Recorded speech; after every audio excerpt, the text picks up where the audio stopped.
High বন্ধুরা, আজকে আবার একটা নতুন ব্লগ নিয়ে চলে এসেছি। এটা কিন্তু ডায়মন্ড এন, এটা তালদিতে। এটা ছিল তার পরের দিন। আগের ভিডিওটা দেখলে তোমরা ঠিক বুঝতে পারবে। আমরা তিনজনে গেছিলাম একটু ক্যানিংয়ে, তো একটু দরকার ছিল, ওই কারণে দরকারটা আমি পরে গিয়ে তোমাদেরকে দেখাচ্ছি। আর এই জায়গাটা বুঝতে পারছো, কালকে যারা ভিডিওটা দেখেছো তারা ঠিক বুঝতে পারবে কোন জায়গাটার কথা বলছি। আমরা এখন স্কুটি নিয়ে চলে এসেছি ক্যানিংয়ের পুরাতন বাজার। চলো ভিতরটা তোমাদের দেখাই। দেখো, দেখতে দেখতে চলে এসেছি। আসলে দিদির একটা পলা নেওয়ার ছিল, সেটাই আমি হাতে করে নিয়ে যাচ্ছি আর কি। ওখান থেকে বেরিয়ে আমরা চলে যাই বিভিন্ন ট্রাভেলসে। আসলে দিদি আর জায়ও এরা সব সুন্দরবন যাওয়ার একটা প্ল্যান করছে, তো সেটার জন্যই আমরা এখানে কথা বলতে এসেছিলাম। আর আমারও একটু দরকার ছিল। তারপরে আমরা অনেকটা দুপুর হয়ে যাওয়ার জন্য বেশি ভারী কিছু না খেয়ে আমরা একটু লস্যি খেয়ে নিয়ে আমরা চলে যাই লর্ড ক্যানিংয়ের সামনে। দেখতেই পাচ্ছ ওখান থেকেই আর কি তালদি যাওয়ার সুবিধা। তো আমি তোমাদেরকে ঘুরিয়ে দেখালাম, যেহেতু গতদিন আমি বলেছিলাম যে তোমাদেরকে লর্ড ক্যানিংটা একটু ঘুরিয়ে দেখাবো। এটা হলো লর্ড ক্যানিংয়ের সামনে থেকে আর সাইডটা।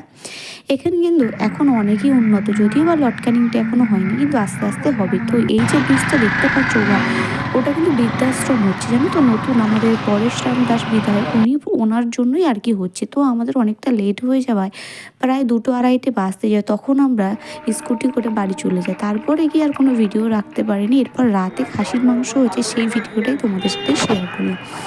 এটা কিন্তু তারপরের দিন, মানে এটা আমি 2-3 দিনকার ভিডিও অ্যাড করেই তোমাদেরকে আমি দেখাচ্ছি আর কি। তো সেদিন আমার দরকার ছিল একটু পঞ্চায়েতে, তালদি স্টেশন থেকে চলে যায় তালদি গ্রাম পঞ্চায়েতে। আমার একটু দরকার ছিল, সেই কারণেই আসা। অনেক দিন হলো আসিওনি, বিয়ের আগে এসেছিলাম। আর তারপরে আমি ওখান থেকে চলে যাই। সেদিনই যেহেতু বাড়ি আসার ছিল, তাই একেবারে রেডি হয়ে গিয়েছিলাম। এরপর আমি ট্রেনে বসি। এটা কিন্তু সোনারপুর থেকে, সোনারপুরটা ছাড়ছি, দেখতেও পাচ্ছ।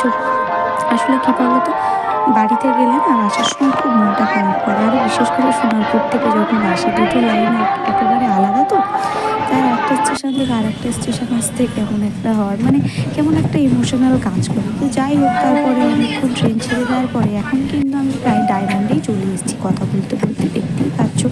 আর এটা কিন্তু সেই ডায়মন্ডে ঢোকার মুখটাই আর কি। অনেকটা ভিডিওটা লং হয়ে গেল, তার কারণ আমি ঠিক বুঝে উঠতে পারিনি, ফোনটা ধরেছিলাম, তো সেইগুলোই অ্যাড করে দিয়েছি। আর দেখতেই পাচ্ছ এখানে আমি আস্তে আস্তে ডায়মন্ডে ঢুকছি। তো এই ভিডিওটাই তোমাদেরকে দেখাচ্ছি। চলো এবার গিয়ে পুরোটা দেখা হবে। বাড়িতে যদি এবার ভিডিও করিনি, এটা কিন্তু স্টেশনের উপরেই। তো স্টেশনে ঢুকেও গেছে প্রায়। আর সুকুমারদা নিতে আসার কথা ছিল, সে দাঁড়িয়ে আছে আমার জন্য বেচারা। যাই হোক, এরপরে দেখা হবে আবার একটা নতুন ব্লগে। টাটা।